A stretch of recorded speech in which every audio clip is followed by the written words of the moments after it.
La paix avec vous.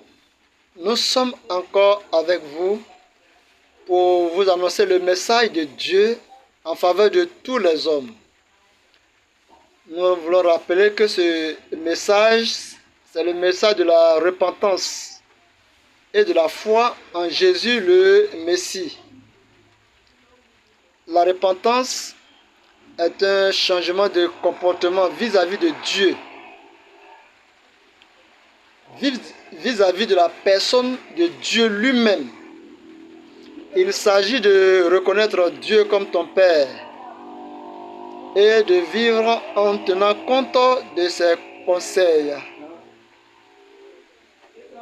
Dieu soit béni.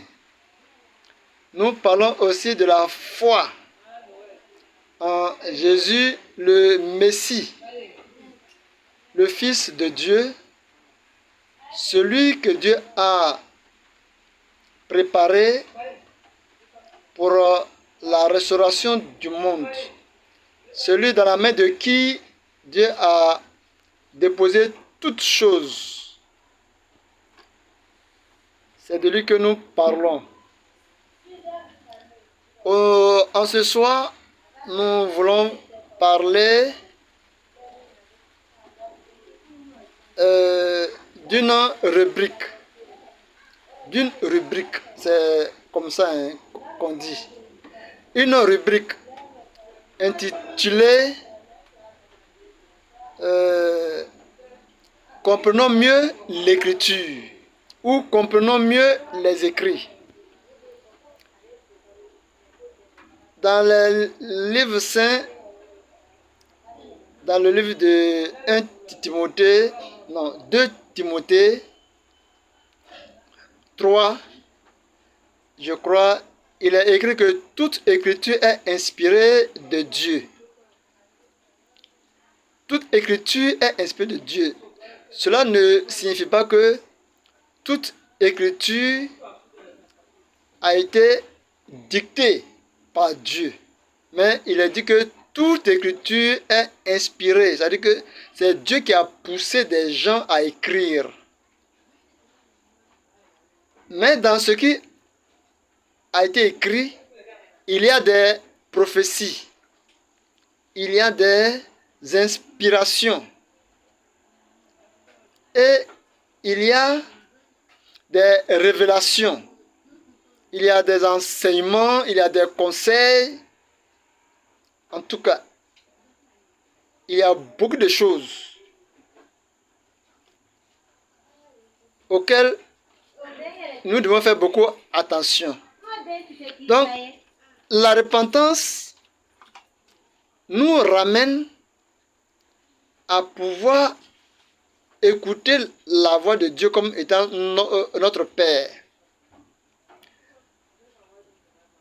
Donc, il nous faut discerner dans les écrits quelles sont les paroles de Dieu lui-même, appelées prophéties, quelles sont les paroles révélées qui sont des révélations et quelles sont les paroles qui sont l'histoire des peuples qui l'ont écrit, des peuples parmi lesquels ceux qui écrivent vivaient, ou les peuples desquels ceux qui écrivent sont issus. Il y a l'histoire d'Israël qui a été beaucoup relatée dans ses écrits. Mais dans les écrits que Dieu a inspirés les gens, que Dieu a poussé les gens à écrire, il y a leur propre inspiration. Et il y a des paroles même de Dieu. Et ce sont les paroles de Dieu qui doivent capter notre attention. Pierre disait que aucune prophétie de l'écriture. Il n'a pas dit aucune parole des écritures. Mais aucune prophétie ne peut être l'objet d'interprétation particulière. Parce que c'est poussé par l'esprit que des gens ont parlé de la part de Dieu. Donc ils ont parlé de la part de Dieu. C'est que Dieu est passé par eux pour parler. Donc les paroles qui sont données par Dieu, ce sont ces paroles qu'on appelle les prophéties. Mais quand on fait attention, il y a des paroles dans les écrits, quand dans le Nouveau Testament, Paul, en écrivant, il arrive à affirmer, ça, ce que je suis en train de dire ici, ce n'est pas Dieu, hein, mais c'est moi-même qui suis en train d'écrire ça. Donc, il y a eu des paroles qui ont été écrites, mais qui sont les réflexions des personnes elles-mêmes, de ceux qui ont écrit. Mais si on n'arrive pas à faire la part des choses, on va confondre tout et on sera induit en erreur. Voilà pourquoi nous avons bien voulu lancer cette rubrique qui dit « Comprenons mieux les écrits ». Je prends un exemple. Dans les écrits, on a entendu dire que Jésus a dit de baptiser au nom du Père et du Fils et du Saint-Esprit. Or, quand on fait attention, on se rend compte que Jésus n'a jamais dit ça. Mais les gens l'ont écrit.